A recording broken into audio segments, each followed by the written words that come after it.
ẹ̀yin èèyàn wa nínú fídíò yìí ẹ bá rí bí àáfàá yìí bí ó ṣe yẹ̀yẹ́ K1 The Ultimate. Ó yẹ̀yẹ́ rẹ̀ gidi gan, ó sọ̀rọ̀ sí i gidi gan.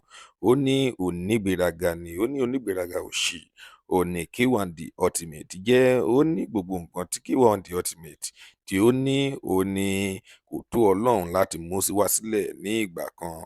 Ẹ̀yin èèyàn wa ẹ ṣáà fi ara balẹ̀ kí ẹ wo fídíò yìí láti bẹ̀rẹ̀ títí dé parí, torí wípé fídíò náà ó jẹ́ fídíò tó jẹ́ wípé ẹ máa kẹ́kọ̀ọ́ nínú rẹ̀. Kí a tó tẹ̀síwájú, kí a tó máa play fídíò náà fún yín, tó bá jẹ́ ìgbà àkọ́kọ́ tí ẹ ń wo fídíò wa nìyí, ẹ jọ̀wọ́ ẹ tẹ subscribe button láti máa rí púpọ̀ lára àwọn fídíò wa wò. Ojú tí ẹ fi ń wò wá kò ní fọ́, etí tí ẹ fi ń gbọ́ wa kò ní dì láṣẹ Èdùmàrè. Ó ti yá o. Ntẹ́mi kàn fẹ́ jájú wá sí ìtàn ni K1 pé díẹ̀díẹ̀ ni ẹ máa ń jábọ̀. Èyí tó le fọ́lọ́hun jù láti ṣe òun náà lòkè tó gbé egun. Ìyẹn máa ń ṣe wàhálà gùn kèèyàn máa ń jọ jábọ̀ ni o. Nbọ̀ ìrìn tó fogún ọdún yìí táyé fi mọ́ ó lè bàjẹ́ láàrin ogún ìṣẹ́jú. ń bàjẹ́ bọ́ nu. Advice ìkejì, ìyá K1 The Ultimate wọ́n ti lo ọjọ́ méje nù sáré àbí bẹ́ẹ̀ kọ́.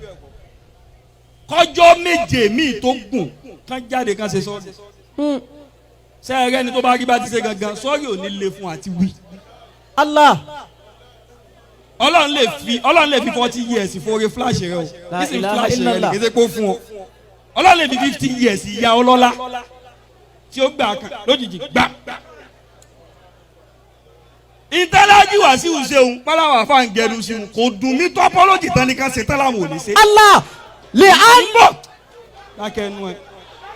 Ìyẹn ló dùn mí jù. Ẹ wá ná ṣé kò sáfà mọ́ ni? Bó bá ní ò sáfà mọ́ kò sọ́ láwọn ọba mọ́ lókè nù. Allah. Nígbà Ọlọ́run ń rí brand àwọn èèyàn àwọn tí ń lọ òun náà ní ń dé padà. lè á ń lé kẹfìrán kọ́ni tún lè mú ká kẹfìrán. Mi ní sọ jù báyìí lọ. Kọjọ́ méje mi tó pé.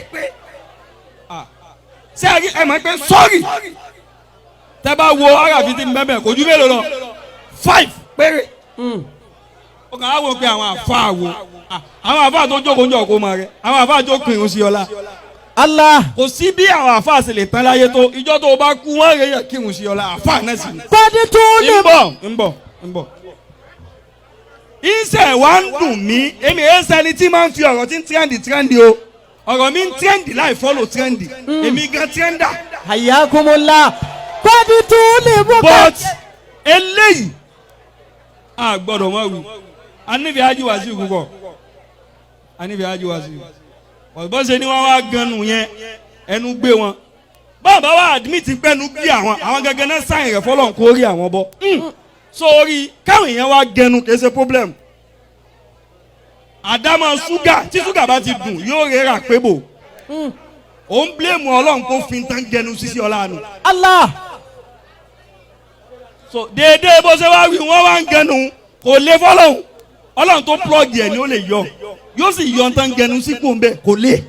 Allah. Kọjọ́ méje tó wá pé tá a bá tender apology.